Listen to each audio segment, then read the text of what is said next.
नमस्कार, मी आनंदराव शेषराव शिंगारे. भाग्यशेष वार्ता या यूट्यूब चॅनलमध्ये आपलं सहर्ष स्वागत करत आहे. सध्याच्याला अर्धापूर तालुक्यातील पारडी या गावामध्ये आहे. आपण पाहू शकता की काल झालेल्या पावसामुळे ह्या ठिकाणी हळद पूर्णतः भिजलेली आहे. पाहू शकता आपण, पूर्ण चिखल झालेला आहे. त्यामध्ये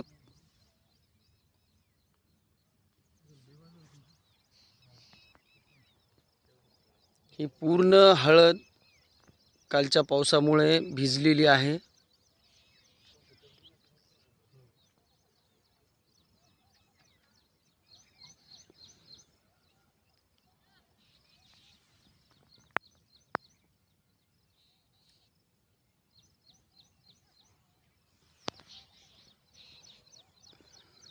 पूर्ण हळद या ठिकाणी कुठल्याही प्रकारचं झाकण्यासाठी वेळ न मिळाल्यामुळं, अचानक आलेल्या पावसामुळं ही हळद पूर्णतः भिजलेली आहे. आपल्यासोबत पारडी येथील शेतकरी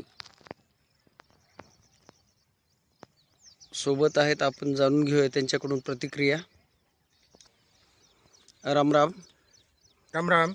मी सध्याच्याला अर्धापूर तालुक्यातील पारडी या गावी आहे. आपल्यासोबत आहेत अर्धापूर तालुक्यातील पारडी येथील शेतकरी.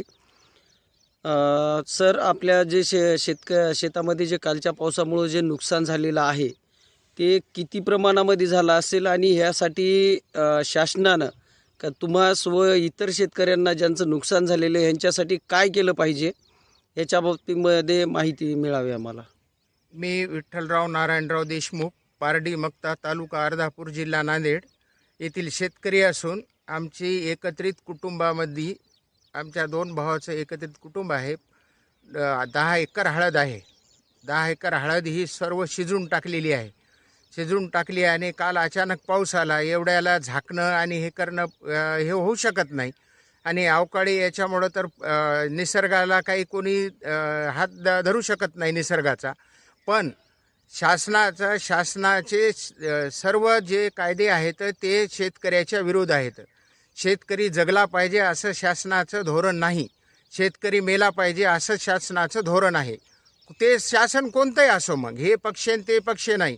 जो विरोधी पक्ष आहे तो शेतकऱ्याचा पक्ष आहे, आणि सत्तेवर आहे तेच पक्ष शेतकऱ्याचा विरोध आहे. मग भाजप असो, शिवसेना असो, राष्ट्रवादी असो का काँग्रेस असो, सर्व पक्ष शेतकऱ्याच्या धोरणाच्या विरोधात आहेत. आणि ज्या आता हमी भावसुद्धा नाही. सोयाबीनचे भाव काय होते आणि आता काय झालेत. आणि निसर्गानं आता ज्वारी, उन्हाळी ज्वारी आहे, भरपूर आमच्या भागामध्ये उन्हाळी ज्वारी येते. उन्हाळी ज्वारी पाडून टाकली आणि ती सुद्धा भिजायली. केळीचं सुद्धा नुकसान होते. गारा पडल्या, वारं वावदान सुटलं तर केळीचं नुकसान होते. हळदीचं म्हणजे शेतकऱ्याला पीक हातात येवस्तोवर काही नाही. आणि हळदीचा काय सांगतात आता व्यापारी, सांगलीला 70,000 रुपये भाव आहे म्हणून.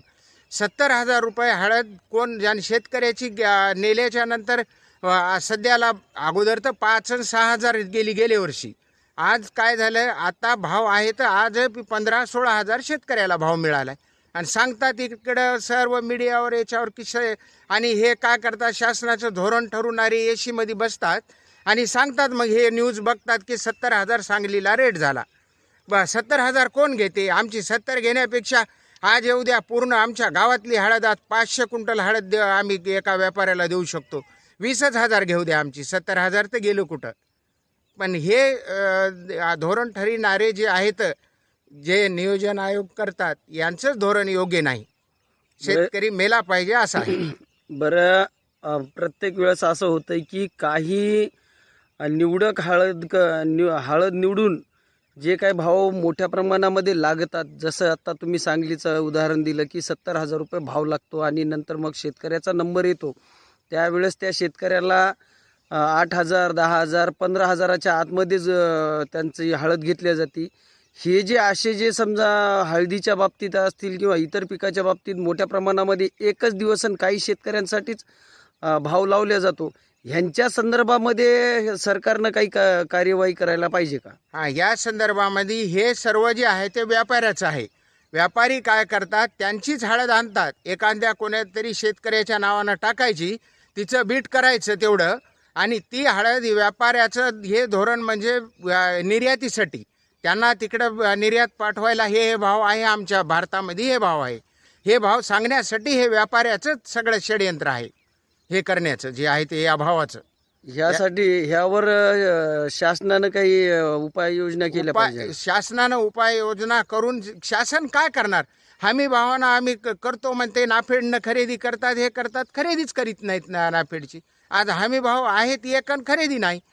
कधी शेतकऱ्याचा माल तुम्ही हमी भावाच्या कमी कोणलाच विकल्या जाऊ देऊ नाही, हे करायला पाहिजे ना. शासनाचं काम हे आहे. मार्केट कमिटी कशासाठी आहे? तर मार्केट कमिटी काय करायली तुमची कुठलीही असो, मार्केट कमिटी तर काहीच करणार झाली. आता जी आपली जी हळद भिजलेली आहे, अंदाज याच्यामध्ये नुकसान किती प्रमाणामध्ये झालं असेल आपलं? आता याच्यातलं नुकसान आताच कळत नाही. याचं आता ज्यावेळेस वाळेल, पॉलिश होईल, तेव्हा मग तिची परत कशी निघते याच्यावर याचं नुकसान नंतर कळू शकते. म्हणजे याच्यावर तुमचं उत्पन्नामध्ये फरक पडणार का नाही? भावामध्ये फरक पडणार, भावात पडणार. याच्यामध्ये बिलकुल भावामध्ये जवळपास अशी भिजल्याच्या नंतर 50 ते 60% भाव लागते यांना. बरं, मला शेवटचा एक प्रश्न विचारायचा आहे. ज्या वेळेस व्यापारी तुमची हळद घेतो कमी भावामध्ये, त्यावेळेस तो विकते वेळेस त्याच्या चांगल्या मालामध्ये टाकून मोठा भाव घेतो का त्याच भावामध्ये तो पण विकला जातो? नाही, व्यापारी स्टॉक करून ठेवते आणि ज्यावेळेस व्यापाऱ्याला विकायची त्यावेळेस त्याची परतवारी करून असं मग हे निवडितात आणि 70,000 जे आहेत भाव सांगतात, आणि त्या 70,000च्या प्रमाण पुढं बाहेर देशात त्याचा एक्सपोर्ट करतात. आपण जाणून घेतलं की या ठिकाणी शेतकऱ्यांनी किती चांगल्या प्रकारे सांगितलेलं आहे की आम्हाला कुठल्याही प्रकारचं जे हमी भाव मिळत नाही. कुठलंही शासन येऊ द्या, कुठलेही प्रशासन येऊ द्या, शेतकऱ्यांना वाली कुठल्याही प्रकारचा नाही. आपण पुन्हा पाहू शकता की ही हळद किती मोठ्या प्रमाणामध्ये आहे आणि किती मोठ्या प्रमाणामध्ये कालच्या पावसामुळे ह्या हळदीचं नुकसान झालेलं आहे. शेतकऱ्यांना खरंच कुणी वाली आहे का, असं शेतकऱ्यांचं म्हणणं आहे. जर शेतकऱ्यांचं राज्य यायचं असेल तर शेतकऱ्यांना वाली निर्माण करावं लागेल.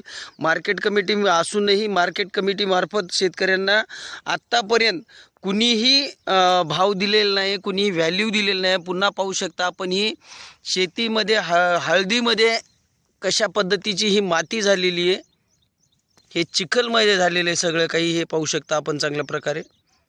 आणि ह्यामुळं ह्यांच्या हळदीला जो भाव मिळणार आहे तो भाव मिळणार नाही.